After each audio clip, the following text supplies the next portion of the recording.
Did you get enough sleep last night? How is sleep affecting your quality of life? Hi, I'm Susan Stewart, professional organizer and owner of Perfectly Placed. And I'm Travis Stewart, professional counselor, and this is Organizing Deep Dive.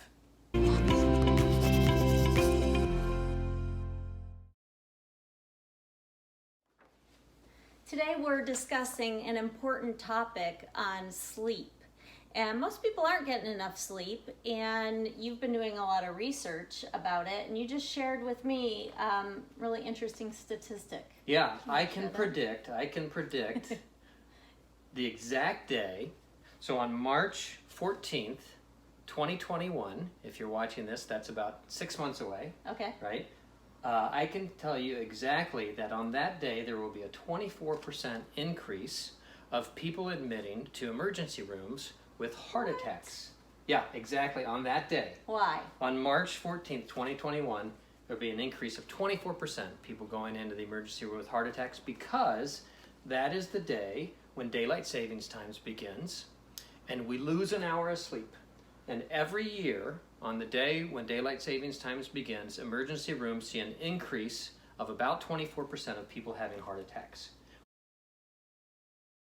That lack of sleep of 1 hour causes the body such trauma, in a sense, that it brings on people who are already probably prone to heart attacks, but it causes them to kick up in much greater severity and intensity. So you're saying that just 1 hour difference of sleep makes that much of a big deal? That's what the research shows. Every year on that day when daylight savings times begins, there's a higher incidence of heart attacks. And on the day that we get the extra hour of sleep in the fall, when we fall back, we get that extra hour, we see a 21% decrease in people going to the hospital with heart attacks, just from sleep. Okay, so let's talk a little bit about mental health. So we've seen how it affects physical health. What about mental health? One of the things that happens while we're sleeping is that our brain processes emotions and helps us have better emotional regulation. Emotional regulation is a word that we use in the counseling world for, staying calm and collected when there's difficulties. So let's just think about a married couple not getting enough sleep. Okay. They may have more fights because they're not able to respond to one another as well, because they're not getting that emotional regulation boost that sleep provides each night. And so just by sleeping better, you're going to see improvements in relationships, your emotional regulation. They've also shown research that many adolescents who have suicidal ideation or attempts or die by suicide, that there were nights of poor sleep leading up to those events. And so poor sleep influences those things. And it's really important to be talking about this right now with COVID. We know that mental health is a big deal right now, that more people are struggling with mental health.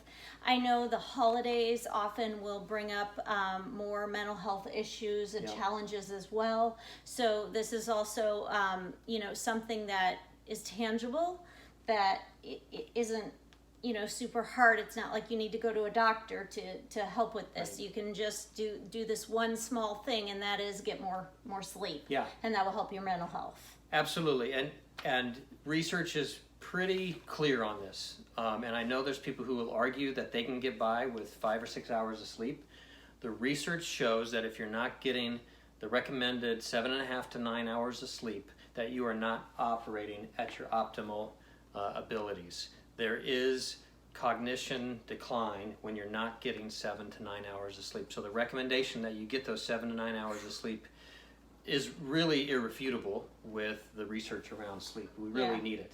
I know I need it. Yeah. I mean, you know how much I love sleep. We both love sleep. And we both love sleep. And we've done a lot to prioritize. So, one of the things you can do is, and we'll put a link on the website here that you can look at to find out sleep tips, to test your sleep hygiene, which means it's like how good are you at getting clean sleep, right? Yeah.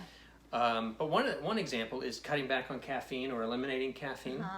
So caffeine has a half-life of 6 hours, and it has a quarter life of 12 hours. What that means is if you drink a cup of coffee at noon, 6 hours later, 6 p.m., half of the caffeine is still in your brain. Okay. 12 hours later at midnight, a quarter of the caffeine is still in your brain. Ooh. And caffeine blocks a chemical called adenosine in our brain, which is what causes us to fall asleep. So caffeine's blocking the thing that causes us to fall asleep. And if you're drinking caffeine, say after 10 in the morning, you have a good chunk of it in your brain still at night when you're trying to fall asleep. So cutting back on that. That makes sense. And I know a lot of people do. They have trouble falling asleep. I personally don't. I'm out in about 2 minutes. No trouble falling asleep. You know, maybe that's because I'm so hyper during the day. But anyway, I know it's a common problem. People do have trouble falling asleep. So that's something tangible that we can do. Thanks for watching. Bye-bye.